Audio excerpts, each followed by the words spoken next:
Good afternoon, everyone, and welcome to Up to Good, a virtual wine tasting benefit to support the wonderful efforts of United policyholders.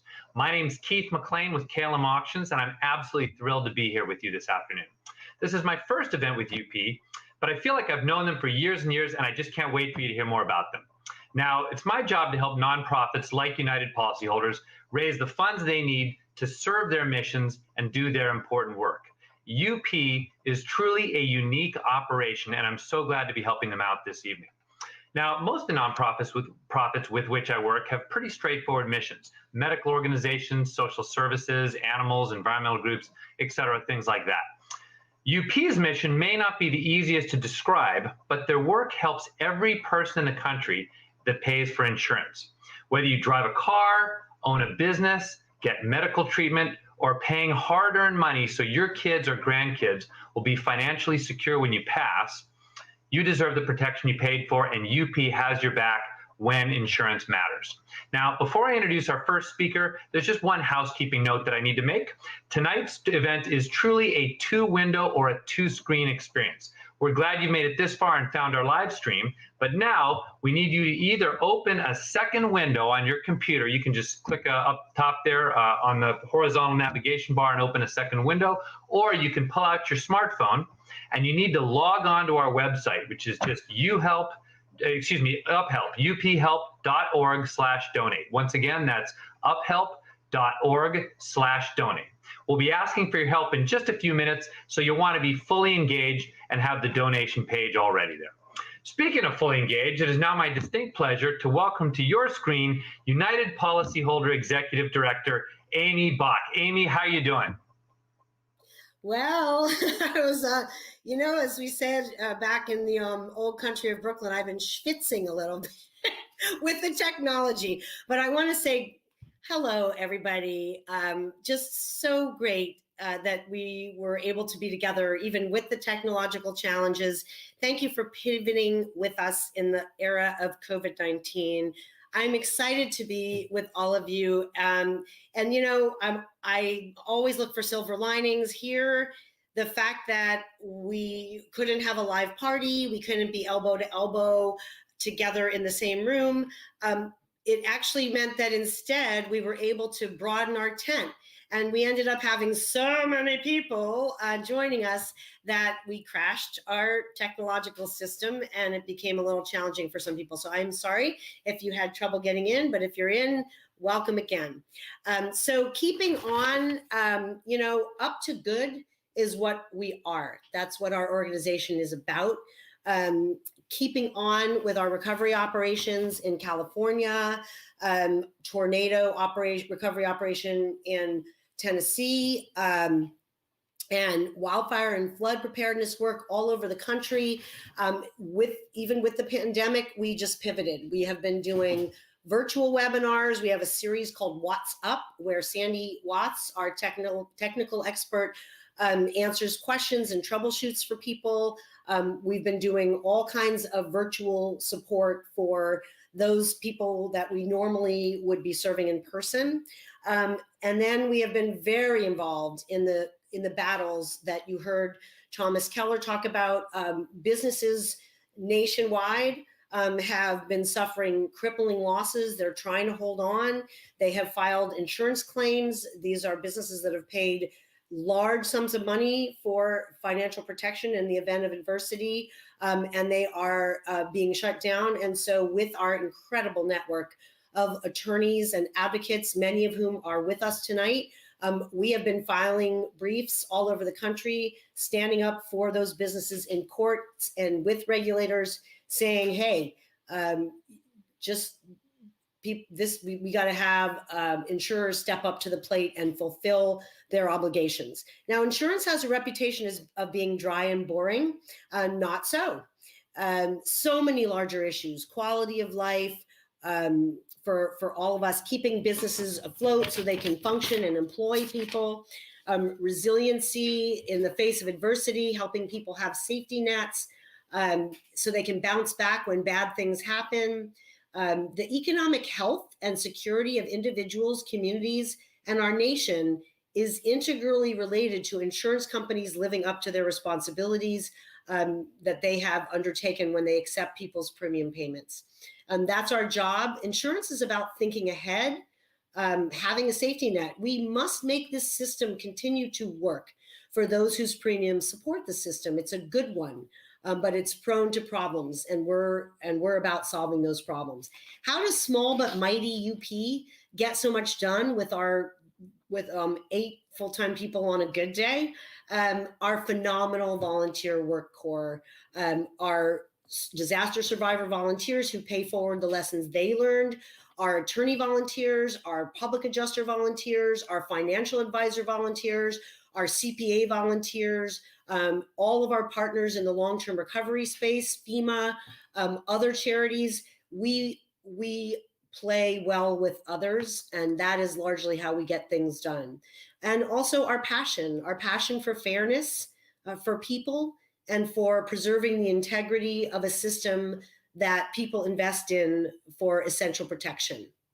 You'll be hearing from some of our people in a few minutes, some of the people that we have served. Then we'll raise some money to keep doing our good work on the larger scale that the current, with climate change, the demand for our services has jumped quite significantly. So we need to scale up. So we need your help, and we appreciate that. Then we'll drink some delicious wine and learn together from our friend Daniel Presley with Wine Country Connections, who's responsible for you getting those 3 bottles that some of you may have already broken into by now. No problemo. I want to again say, up to good, that's what we are.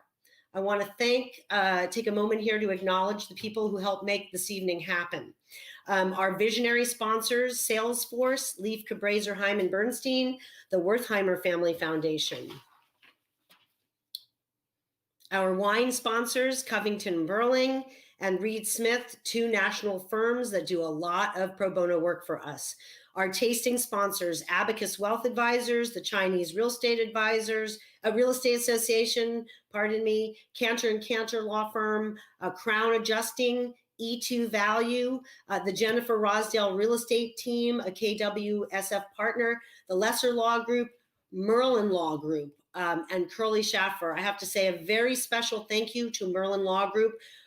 Chip Merlin and his team, not only are they sponsors, not only are they volunteers, they write briefs for us, but Chip purchased over 70 tickets tonight for guests to the event. So thank you so much, Chip and Merlin. Our Zoom room hosts, even though you went through the training, okay, next time. The UP Board of Directors, current and past, our auction donors, John Hotelling and Thomas Keller, all of our ticket buyers and guests, the Wine Country Connection, Daniel, and John Ellison for connecting us with Daniel. So I'm going to turn it back over to Keith. Thank you again for helping us out, being with us, helping us scale up and get our work done. Up to good is what we are. Keith, back to you. Hey, thanks so much, Amy. And what do you mean insurance is boring? No one's ever said that before. So now would be a great time to take a look at what some of our friends have to say about United policyholders. Hi, I'm Emily Rogan, Senior Program Officer for the nonprofit organization United Policyholders. I joined the team in 2008, and since then we've helped households and communities from coast to coast and many mountains in between navigate the twists and turns of disaster recovery to get back home. There's no one path for everybody. At the heart of our work is empowering survivors, helping them get through an extremely difficult time in their life. With large insurance claims, it often feels like this one person is going up against a massive corporation, but they are not alone. We are right alongside them. And with our amazing volunteers, we help survivors get oriented, figure out their next steps, keep moving forward, overcome obstacles, get professional help if and when they need it, and get back home. Association of Insurance Commissioners, we've been in churches together when Amy's been actually giving educational discussions to people after wildfires, even in Colorado, educational seminars to people that are policyholders have been victims of large-scale disasters. Amy is the one person in United Policyholders that is always there from the policyholder, whether they know it or not. And it's our pleasure to be a sponsor of United Policyholders. Amy, we adore you and all your staff does for policyholders everywhere. We know that we can always count you to be an advocate, seeking for the best interest of the policyholder only. You're unlike any other, and it's our pleasure to help sponsor you. And I know every single a member of our firm now, all 60-something plus attorneys and over 100 staff throughout the United States, take a lot of pleasure in helping you in any way we possibly can. God bless you, and God bless United Policyholders. Hi, my name is Fiona Ma, your California State Treasurer. My husband is a professional firefighter and has worked many of the devastating fires that occurred in 2017 and 2018. Without the assistance of United Policyholders, the survivors would not have gotten the needed resources, information, and an effective voice in helping them through their insurance claims. We thank United Policyholders for being a great voice for consumers. Hi, I'm Sandy Watts.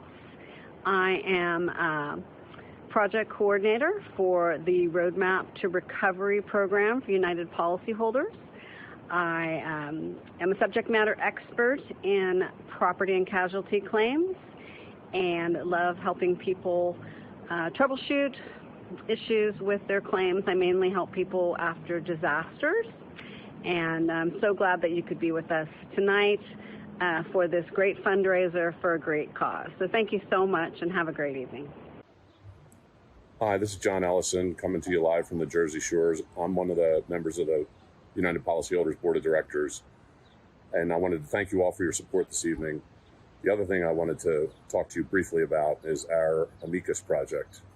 The Amicus Project is where we get involved in cases across the United States involving important insurance issues that impact policyholders, and I think our work is now the single most important voice that policyholders have, and we have become increasingly recognized by courts across the country for the contributions we've made to the advancement of policyholder interests in the law.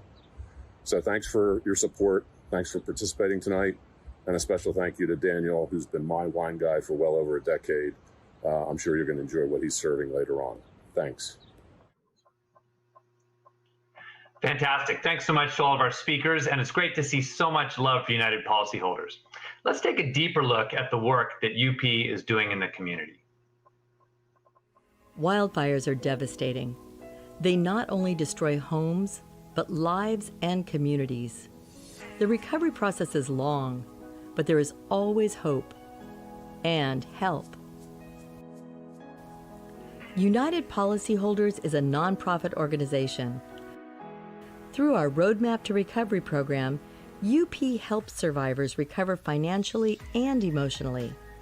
We help them navigate the insurance claim process and overcome the many obstacles they encounter in getting the funds they need and are entitled to so they can rebuild their homes and lives. What I was surprised about was the subsequent trauma and frustration of trying to deal with my insurance company and all the issues of recovery, trying to get a fair settlement out of my insurance company. And that's where United Policyholders came to the rescue. Literally, that's how I think about it. Recovery is a marathon, not a sprint. UP is in it for the long haul. We provide continuing support so survivors know they are not alone. The fact that UP kept coming back was so helpful because it wasn't one and done. And we would learn more and there'd be newer topics depending on the time period after the fire. It was important for the community to have that stability of UP being there and knowing that you were going to come back at some point and sort of being able to anticipate some of the issues that we were going to face that we didn't even know we were going to face yet. Those workshops were just phenomenal for us as a community.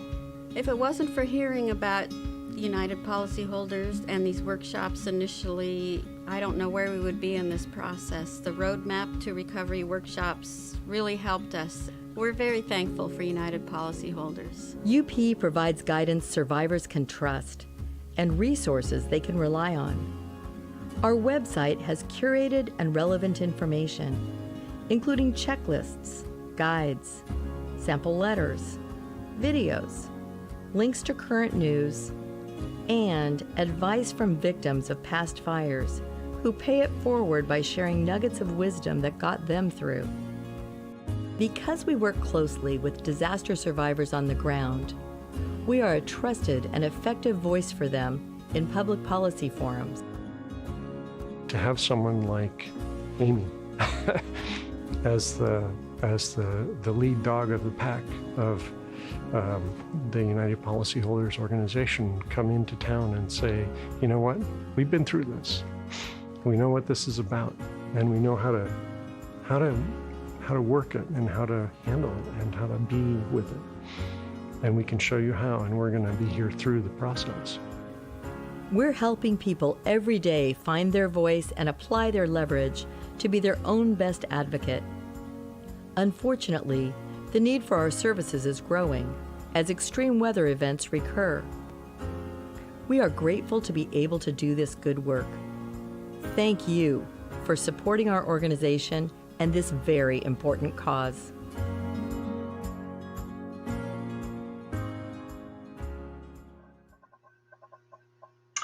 So my friends, this is why we're here this afternoon. You know, most of the time, insurance companies do what they're supposed to do. I don't want to vilify anybody here, but the reality is sometimes they don't. And there are actually 600,000 folks that use UP's services every year. So there's obviously some challenges there that need to be met, and UP is there to help with those challenges. UP frankly has three main goals: preparedness, recovery, and advocacy. They want people to get the right insurance policies so they're prepared just in case a disaster happens or something happens in whatever area they need to insure.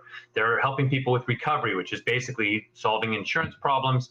And then, of course, advocacy, working with courts, legislatures, and the media to keep insurance companies honest. So in a nutshell, that's why we're here tonight. I think everybody can think about this and think about some example they've had or could possibly have where this would just be incredibly useful. So with that, I think now's the time when I'd love everyone to be pulling up their second window or their second screen. If you want to pull up a window, again, the web address I'd like everyone to go to now is uphelp.org/donate. That's uphelp/org.donate. It's right above my head here on the if I can do that right there on the margin right above my head. If you could go onto that website right now, either in a separate window on your computer or pull out your smartphone, go to that window right now. And now's the time when we need you to be generous. This is how we're going to really have an excellent night here for United Policyholders. So on that note, I want to see if there's anybody who's really feeling it, anyone who wants to come in just a spectacular way and kick us off with a generous donation in the amount of $10,000. Do we have any $10,000 donors here tonight? $10,000. Doug Wertheimer. Doug, thank you so much for incredible generosity. You've been such a great supporter for so long here. Really appreciate that. Thank you. Anybody else want to match that for another $10,000? Again, we've got a $10,000.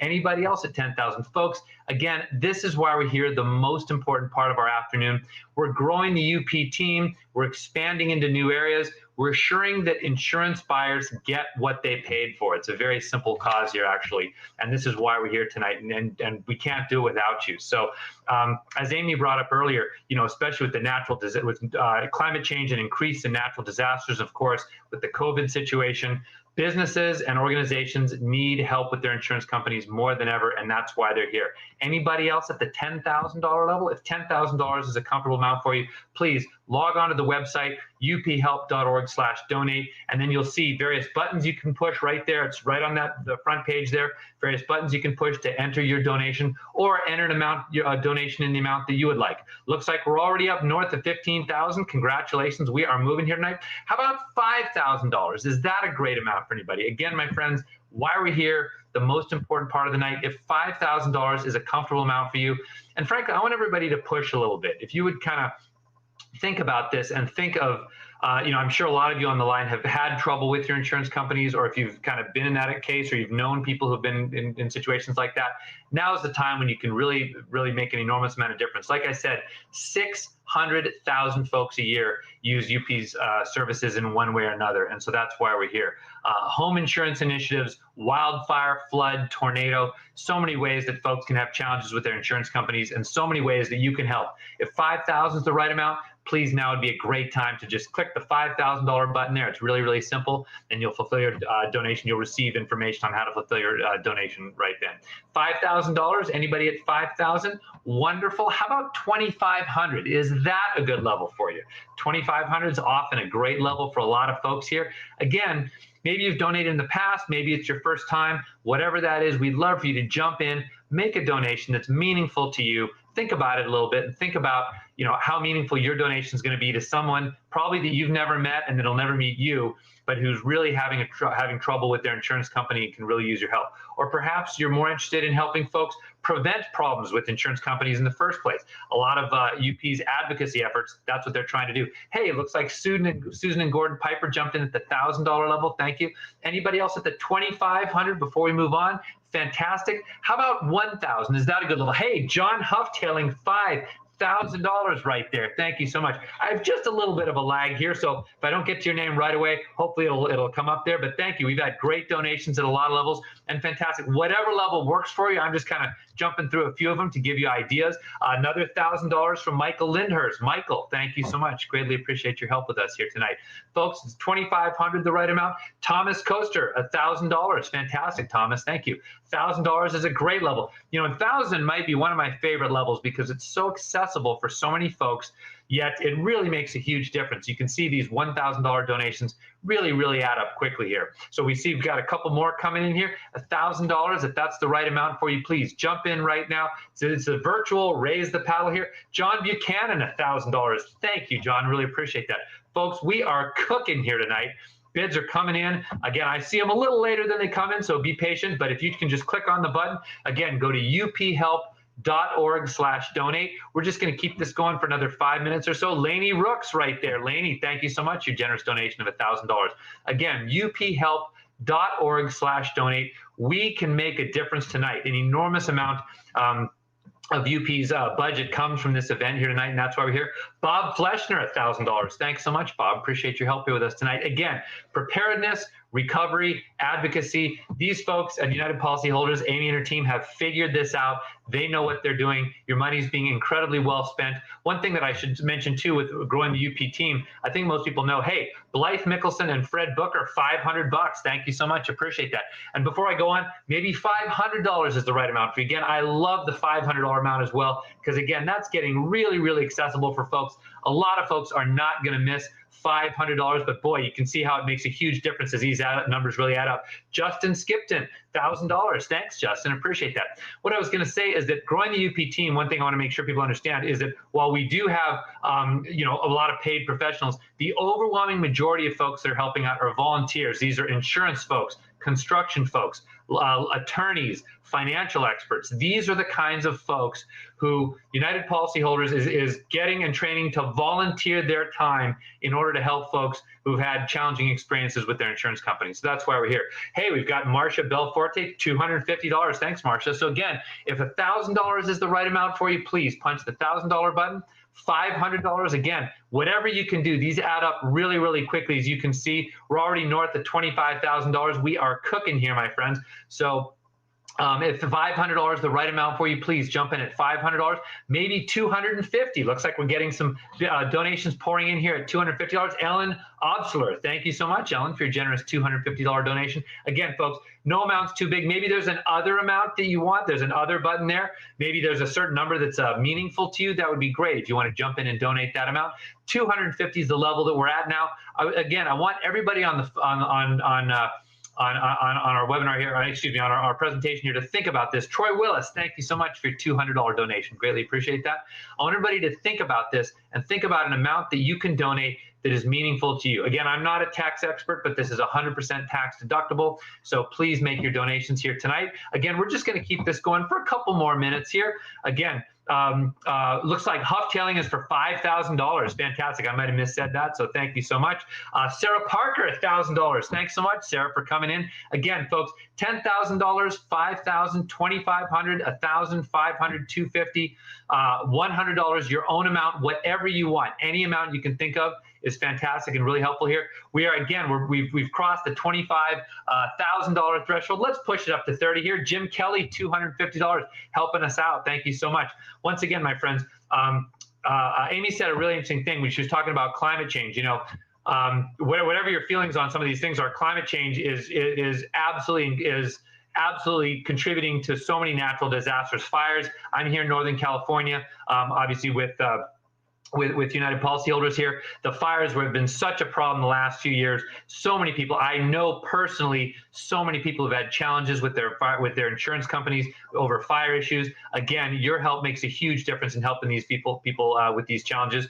Jack Dillman, $100. Thanks so much, Jack. Folks, if $100 is the right level for you, in fact, I want to do this. I want to challenge everybody. If you haven't made a donation yet, would you please click the $100 button and make a $100 donation? David Oswald, $50, that's great too. Again, whatever you can do, my friends, this is why we're here, the most important part of our evening. This is a fundraiser. Again, we would have loved to all have been together. Sarah Parker, I think you already donated. Now you donated another $100. Thank you so much. That's a great point. Maybe you've already donated. Maybe you want to donate a little more or keep this going. We would greatly appreciate that. Thank you so much, folks.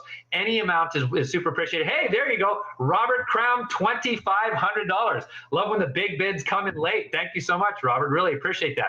More meaningful than you know. Thank you so much. So again, we're pushing $30,000, folks, and I might have a little delay here. I would love to cross that $30,000 threshold. Haley Thompson, $100. Thanks so much, Haley, for your generosity here. Folks, no amount's too big, no amount's too little, but this is why we're here. The key, Christine, looks like Christine Haskett right there for $250. Thanks so much. The key is that everybody donates something. Again, my friends, this is all about participation. Douglas Waldy, $500. Thanks, Douglas. We are cooking here, my friends. Let's push for $35,000. Let's keep this going just a little bit longer. I'll probably keep it going another 1 or 2 minutes. If you've been thinking about it, now's the time. John Sullivan, you might have donated already. If not, thank you for this, $250. If you have, then thank you for this additional $250. Really appreciate it again. Christina Shea, $250. Looks like the 250s are pouring in. I know that's a great level for so many folks here. Hey there, we're about $31,000. Let's just push it up to $35,000. We can get it. Hey, Daniel Veroff, another $1,000. Fantastic, getting us even closer to our goal. I know we can get there, my friends. Let's just keep this going just for a few more minutes. Scott Brooks, $1,000. Thank you, Scott. Greatly appreciate that. Folks, your generosity is spectacular tonight. This is why we're here. This is how we can make our goal come true. And this is how Thomas Aries, $100. Thank you so much, Thomas.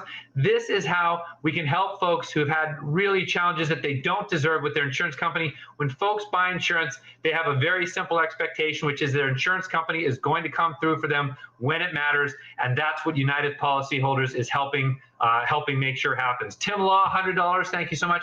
We'll give it about another minute, my friends, just about another minute here. $50, Samantha Roman. Again, whatever amount works for you. We're pushing 32 grand here, my friends. Let's just push it up a little more. Another $50 right there. Thank you so much, my friends. We're almost there. We are doing spectacularly well tonight, and it's because of all of you. Thank you so much for joining us. Really appreciate your help here with us tonight, this afternoon. Another 250 from Jeff Fox. We're just going to keep it about another 30 seconds. We're almost there, my friends. And then we've got a spectacular, and I mean spectacular, wine demonstration from my buddy Daniel here. He's going to be helping us out. So Jeff Fox for 250, as I said, it's truly last call. We're just going to keep this going another 15 seconds or so. $100 from Joan Zaya. Thank you so much, Joan. Last call, folks. We're almost done here, but we're going to do this. Fantastic. Paul Yem, $250. Thank you so much. My friends, I think I'm going to be moving on here, but the good news is we're going to keep the donation page open for a little longer. So once again, you can go to uphelp.org/donate. Again, it's right above me here. You can see right above my head. It's uphelp.org/donate. That is where you can donate. We're going to keep it open for a little longer this evening, so don't hesitate. Jump on over there, make your donation. And once again, for all of those of you who donated, thank you so much. We could not have done this without you. This is a spectacular success, and really appreciate your help. And so at this point, looks like we're going to move on, but the donation button, as I said, will be available all night. So keep making those gifts. Again, we're going to keep the donation buttons open there. Again, UP Help. It's just right there. It's uphelp.org/donate. We're going to keep it open. Continue to make your donations tonight. And so at this point now, boy, I'm super happy we got this guy here. I don't know how we got him here. He is one of Napa Valley's, one of the Valley's extreme experts here. Daniel Pressey, owner of the Wine Country Connection in Yountville, California, is going to lead you through a wine tasting. So get out your glasses and pop the corks. Daniel, how you doing, my friend?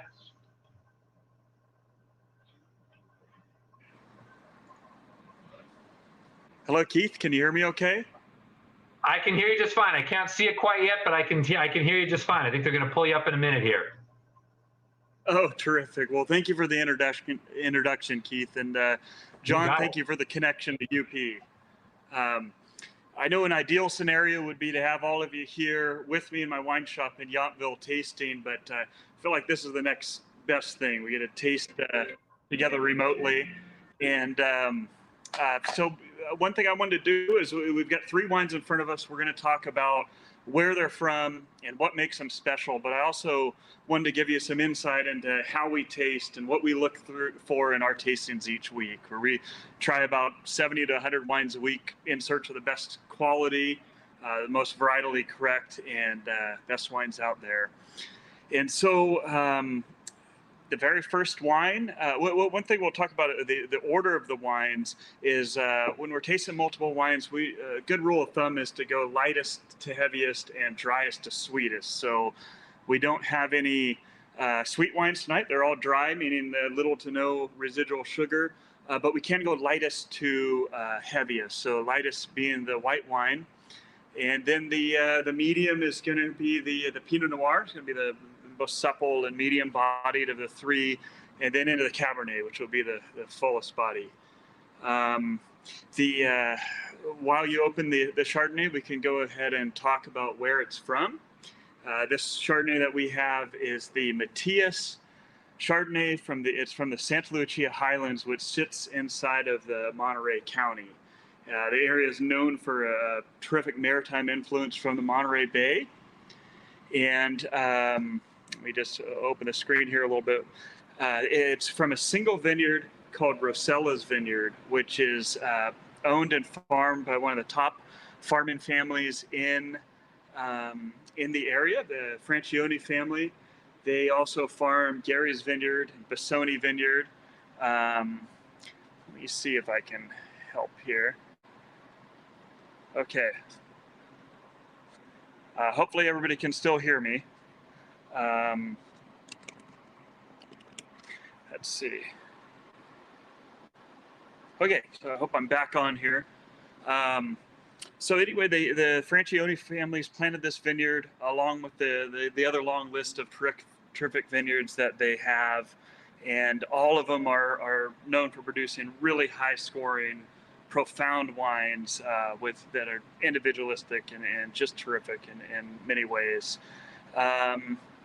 So the next thing we'll go to is we'll talk about that particular vineyard. Rosella's Vineyard is planted at the base of the Santa Lucia mountain range. It's there it gets that tremendous maritime influence, which allows the Chardonnay grapes to maintain their acidity and maintain their structure, and it's really important for white varietals.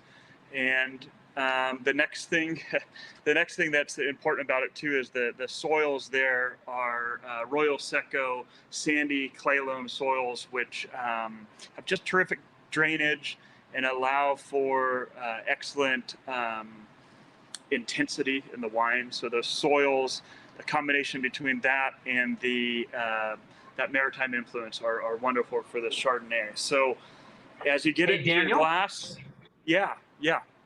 Hey, we're going to have you refresh your browser there. For some reason, we can hear you, but we'd love to see you as well. I saw you earlier, and you're up in front of all these wines. You got your glasses of wine there. So we're going to refresh your browser.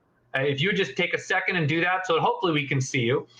Hearing you is great, but we'd love to see you as well. So if we can just do that, folks, apologize for the technical challenge here, but we'll be right. I'm just gonna vamp a little bit, and once again, appreciate you joining us here at the United Policyholders event. Our buddy Daniel here is one of the premier wine experts. Daniel at Wine Country Connection is how you can get a hold of him. There we go. We got Daniel back. All right, my man. Take it away. Well, terrific. So we left off, we had discussed where this Chardonnay is from that we started with, which is the Rosella's Vineyard. What I wanted to get into next was how we taste, what we look for in our tastings that we do each week. And the very first thing that we go to is we look at the color. So the color, is it clear? Is it transparent? Is it rich and opulent? Is it inky? These are things that will give you an indication of what to expect in the glass. So if it's a clear, translucent color, you might expect a lighter body, more focused wine. If it's a richer, more opulent color, you're going to hope it's going to be a richer, more opulent wine on the palate. And so first thing we look at is color. And then once we're done studying that, the next thing we like to do, and you may want to step back from your keyboards, is the swirl. Swirling is really important. What this does is it releases the esters, which are the aroma components in the wine. So how those are released when they swirl up on the sides of your glass, the alcohol evaporates and it lifts those esters into the air and into your nose, and you're able to better smell them. So that's what swirling's for. We also notice the legs, which is a term some of you may have heard in wine tastings. What those are, that's kind of what's left over on the glass after the swirl that slowly makes its way into the bowl of the glass. And what these tell you, the legs are a combination of the dry extract, which dry extract is what would be left over if you removed all the liquid from the wine. And that tells you how concentrated the wine is. It's a combination of that and glycerol. Glycerol is a byproduct of the fermentation process of creating alcohol. So glycerol is a viscous material that will really give you thicker legs. If it's higher alcohol wine, those are going to be a thicker leg on the glass. It is colorless, so that color is going to come from the dry extract, which is how concentrated the wine is. So we study those things, and we do this all in about 1 minute, but we can take our time with it. We smell it. And this is going to be different for everybody here, because it has a lot to do with your glassware. So certain glassware are going to allow this process to happen better than others. If you're drinking out of a wide bowl glass or a coffee cup or champagne flute or whatever it may be, you want to have a glass that's going to allow a lot of swirling and just for these esters and aldehydes, which are those components for the aromas to come into your nose. Now, the next thing here. Okay. Oh, how much swirling is too much? I'm a big proponent of swirling. I don't think there is too much. I like to do it all the time, both hands. I mean, just practice it all the time. It doesn't hurt the wine. Maybe on a really, really old wine, you may not want to push around the glass quite so much, but it really does wonders with opening up those wines. So once we've done all that, we're ready to taste it.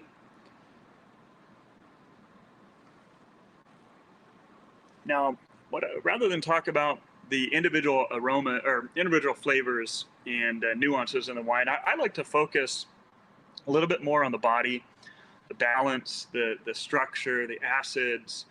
And this particular Chardonnay, what I really like about it is it's got really concentrated fruit, which you'll get on the kind of the mid palate. It sits there. It's got that terrific concentration. And it has this wonderful bright acid that just keeps it alive. And this is a 16 vintage Chardonnay that still tastes fresh. And so you've got the combination of that concentrated fruit, the bright acids. You've got a little bit of just a touch of the buttery characteristics in the nose, which is something winemakers achieve through a type of fermentation where they'll change some of the acids into malolactic fermentation. They'll change malolactic acids into lactic acids and give it that little bit more of a buttery characteristic. And then you look at balance. Does the wine taste great from the first sip? And is it there on the mid palate? And is it there on the finish? And on the finish is another really important aspect to the wine. Really, really great wines can have a finish that continues to expand and to become more intense as it continues on your palate long after you've swallowed it. It can last for a minute. And so you want to see, does this wine, do you continue to taste it after you've swallowed it? And if so, all these are kind of signs that, okay, this may be a wine I like. It's a good wine. It's got all of these things.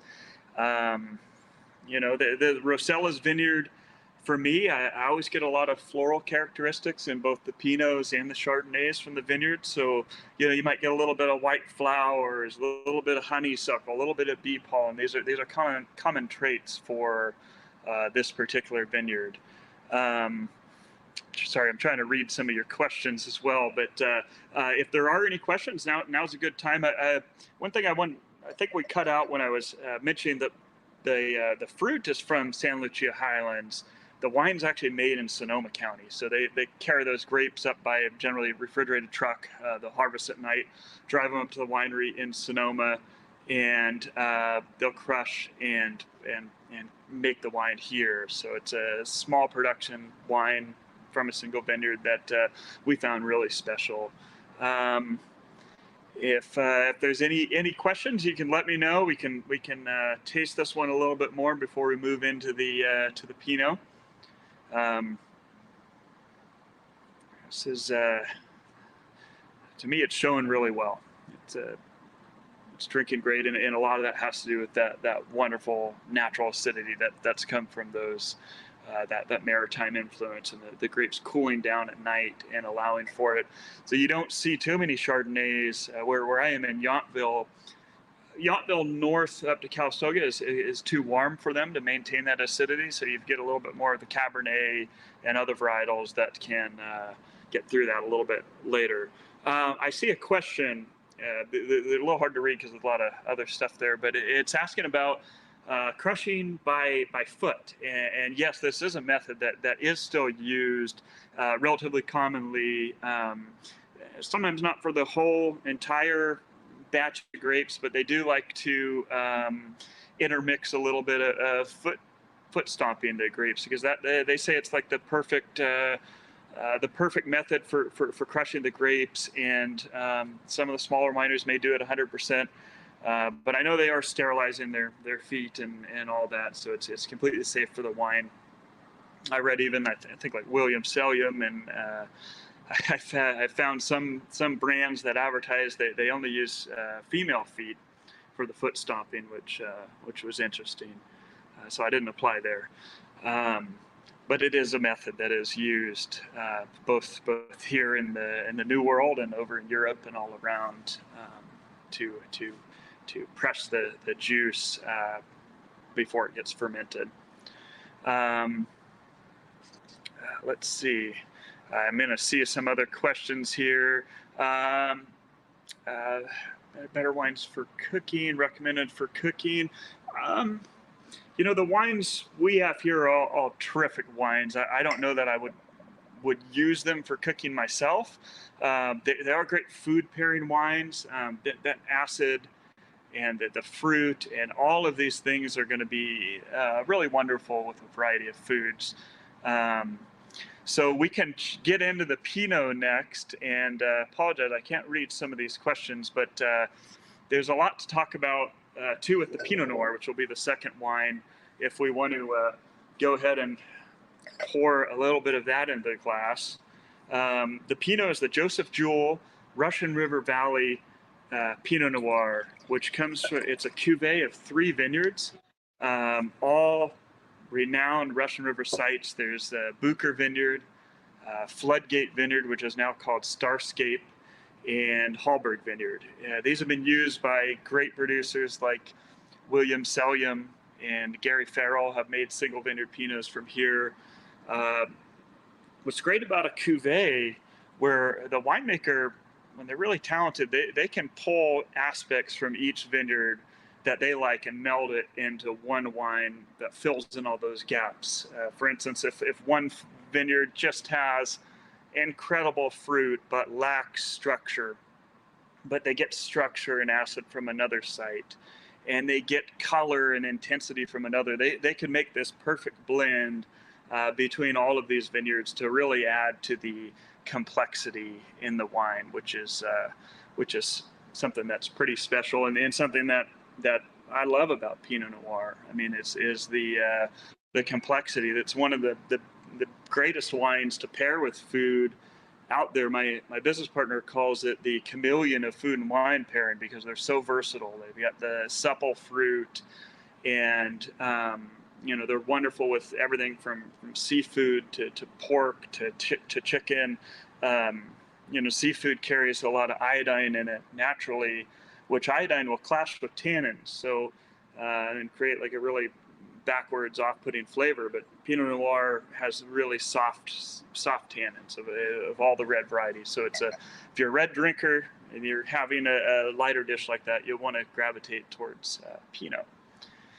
So this one has those 3 great vineyards. What they all have in common is they are all within the Russian River Valley appellation, which is inside the larger Sonoma County, and has just incredible maritime influence there too, coming from the Pacific Ocean. So that Pinot Noir, like Chardonnay, enjoys that cooling influence to maintain their acid and their structure. Both the grapes come from Burgundy, where no varietals actually originated in the New World here. So these were cuttings that have come over from Pinot Noir and Chardonnay from the Burgundy region. And what's great about Pinot is that it's kind of like a blank slate. So when you plant those cuttings in your plot in the Russian River Valley, or wherever it is, it will quickly take on characteristics of that specific site with the soils and the weather and the microclimate. And it's very, very transparent. It'll be different from the same cutting planted a mile down the road. Pinot shows those more than most other varietals, so it's really unique for that reason too. So the Joseph Jewell Pinot is one that we found it to be about the best value in Pinot that we've had locally here. In fact, we chose it as one of our top 5 wines of the entire year. We taste about 5,600 each year last year, and we picked it not just for the aromas, which are stunning and have great intensity, but what stands out to me most about the Pinot is really that mouthfeel, and as it enters your palate, you'll notice it's got a silky texture, and it's got this weight that sits on your palate that you can feel, and all of these things that just really make it stand out. It's really fleshy and has lush fruit, and the fruits are really classic to Russian River. You've got the really dark berries and the plum and the violets and the spices and all of this, but for me, it's all about that. It's all about that incredible mouthfeel that it's got with the weight and everything on the palate. So something I could enjoy it every day and never tire of. It's a pretty special Pinot. And so that was the Joseph Jewell Russian River. If there are questions, I'd love to take them. I just having trouble reading the message area, but maybe they'll get to me and I'll save them and can get back to you. So we do the same as we do with the Chardonnay. We swirl. We release those esters and those aldehydes from the evaporation of the alcohol on the sides of the glass that's lifting those up. Pinot Noirs can have just a remarkable bouquet that can really draw you in and be very, very compelling. And on the palate, we look for those same things: the front palate, the mid palate, the finish, the balance, the fruit. Is it fruit we like? Is it does it have any flaws? You'll notice some. I have a little bit of sediment in mine, and that's for us is a positive. For somebody concerned about the whiteness of their teeth, it could be a negative. But we look at it as more dry extract and more concentrated wine, which is typically a plus. We don't want a really light wine that lacks fruit or lacks in some of those areas. So if we see a little sediment, we try and be careful not to get it all over our teeth, but we like that. So you might find that it's less common in a Pinot because it's generally not quite as big as you get into a Cabernet. If you have a really concentrated Cabernet, you're not going to have a whole lot of that dry extract in there. And it's something you're not going to see in too many grocery store large production wines that are running through incredible filters and things to filter these things out. it's a little bit more of a natural winemaking style to leave those in there and to have a concentrated wine. So we swirl and we taste. We kind of swish it around in our mouth and really try and, let it talk to you and, give you as much as you can out of it. So you try and taste different things. And is the finish escalating? Is it gradually getting more intense? Does it make you want to taste it again? And this Pinot has really wonderful fruit. I see a part of a question about California wines versus French wines. That's a big debate. Some of you may have know about the Judgment in Paris, which was there's a movie about it called Bottle Shock, filmed up in Calistoga, where the French were really surprised because the California wines really competed on the world stage with them at the tasting, and Chateau Montelena had been selected as the best in the Chardonnay. And then Stag's Leap did great with the Cabernet. So it's all about your palate. We say New World and Old World. New World is wines produced and made in the United States. We're the New World. We haven't been around as long as Europe. And then the Old World. And they do things still a little bit different than winemakers in the New World. They've been doing it for hundreds and many hundreds of years. So the soils may be older there. Our soils here, I think, are around 300 million years. So you may have a little bit older soils. They're all about balance, making really food-friendly wines. They can get expensive. There's tariffs and things now on some of the French wines coming over. That can get expensive, but they're also Burgundy, for instance.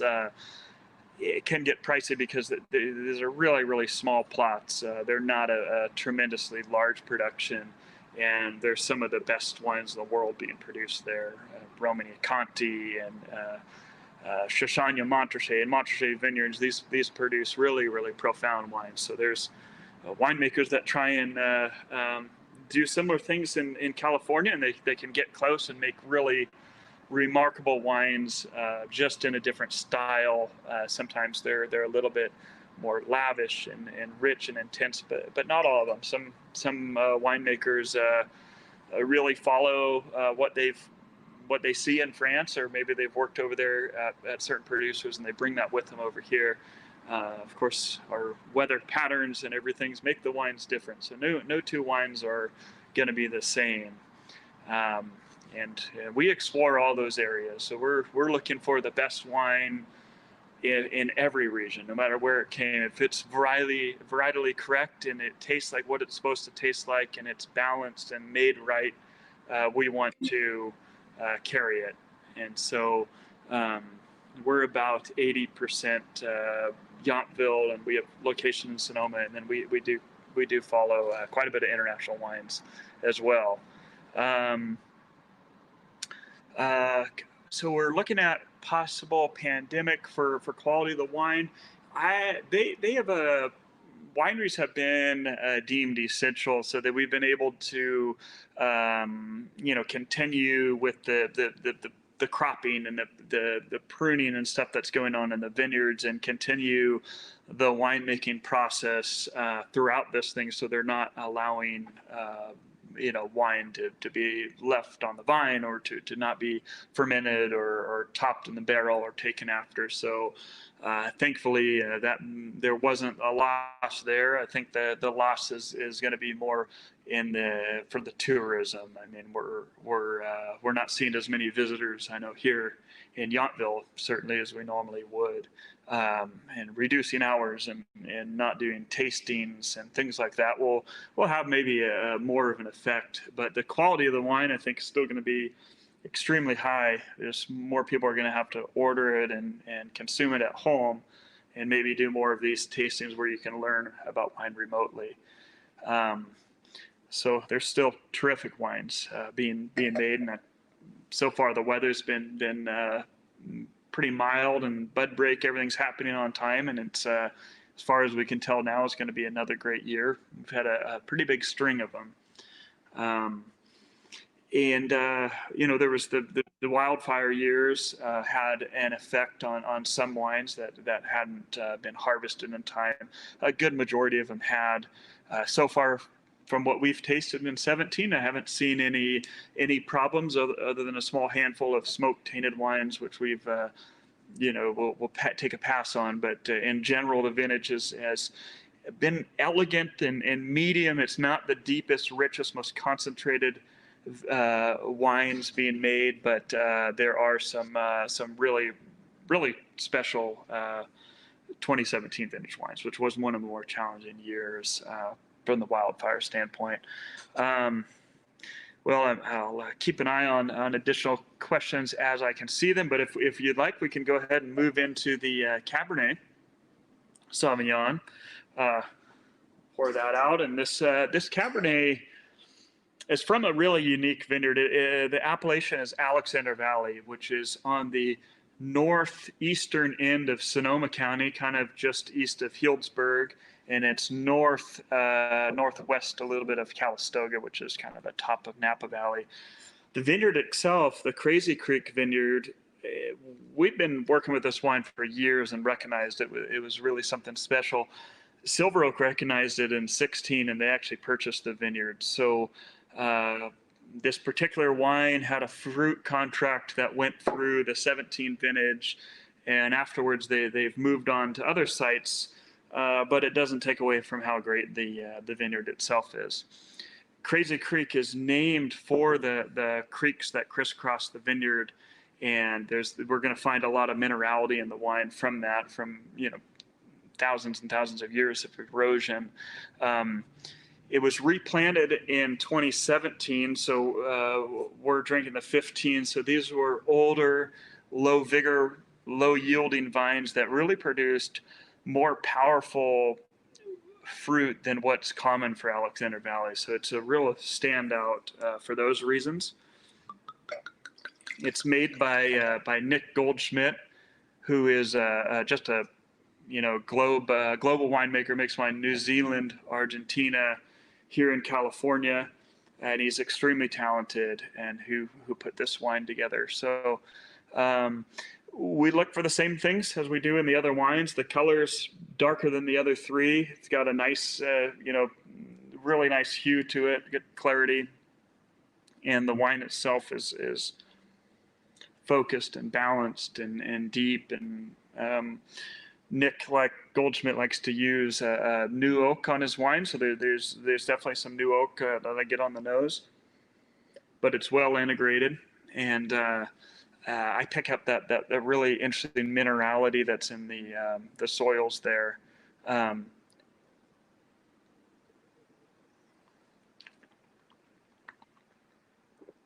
It's also deep and rich and long, and it's got that finish that's a bit expansive.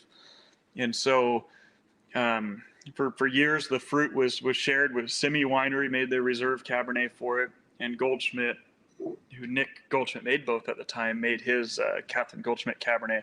It's a terrific value, and future vintages are going to go to Silver Oak for their Alexander Valley Cabernet. They've replanted the vineyard.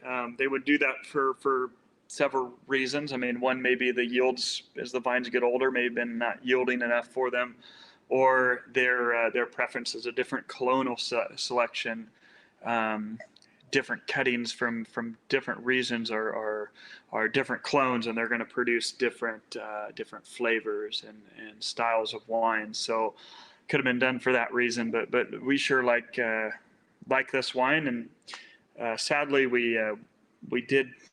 You guys got the last bottles of it. 17 is the last vintage produced from this vineyard. That is available, a bit of it, on our website. And in the meantime, we'll enjoy this bottle. And Goldschmidt's found another vineyard that produces similar fruit in their mind, so they will continue. The brand is going to move on.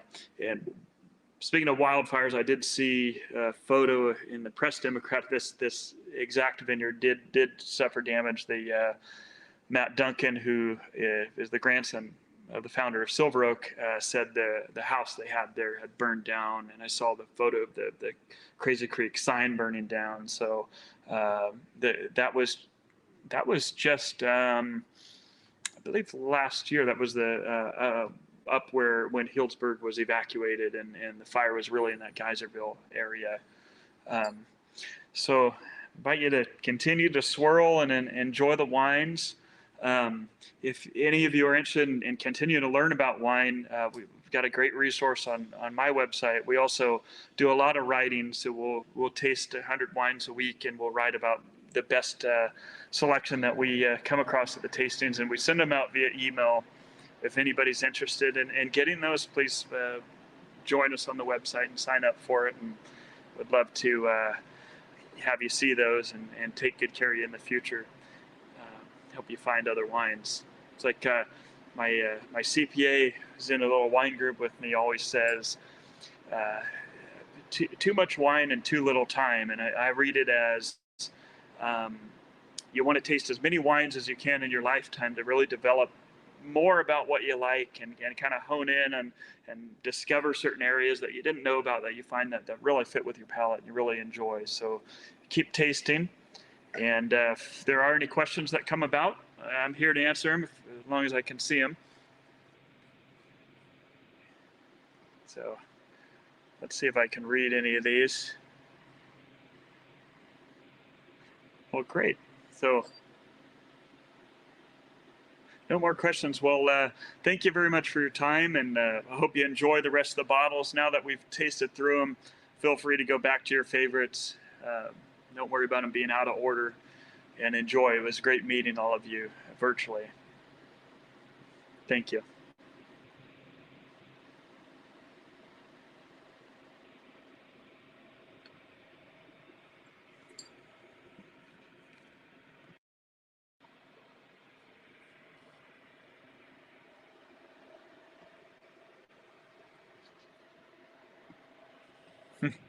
Thank you. Yeah, I can't hear you as well.